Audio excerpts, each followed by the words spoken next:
Hello bachon, let's read the question. The question says explain the difference between osmotic pressure and vapor pressure of a solution. So the key concept of this question is that vapor pressure, it is the pressure created by the vapor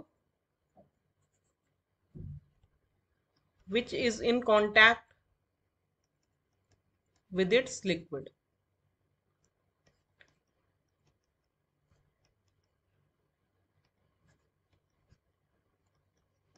तो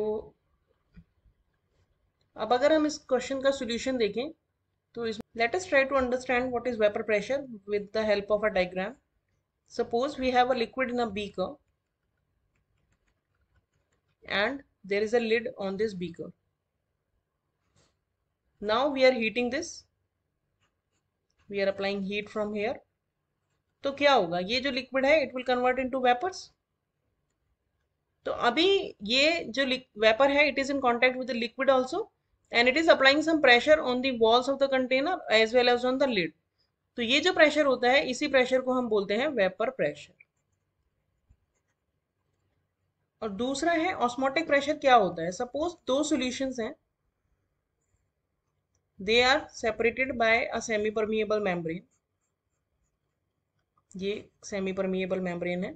semi permeable membrane वो membrane होती है विच जो कुछ selective particles को ही allow करती है to go through it.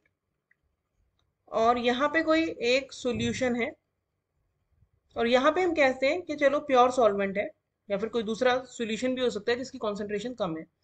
तो क्या होता है कि जो सॉल्वेंट मॉलिक्यूल्स होते हैं उनकी टेंडेंसी होती है लेस कॉन्सेंट्रेशन से हायर कॉन्सेंट्रेशन की तरफ जाना. तो सॉल्वेंट मॉलिक्यूल जो होते हैं वो इस साइड में मूवमेंट करना स्टार्ट कर देते हैं.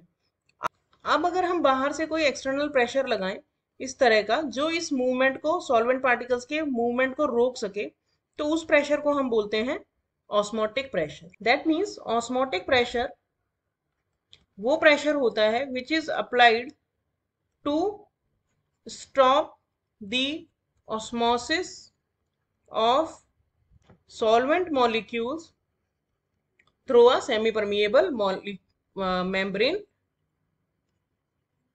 towards a more concentrated solution. तो उस प्रेशर को हम कहते हैं ऑस्मोटिक प्रेशर. तो इस तरह से अगर हम देखें तो both the pressure that means vapour pressure and osmotic pressure quite different हैं एक दूसरे से. So this is how we can understand vapor pressure and osmotic pressure. Hope you understood the solution well. Thank you.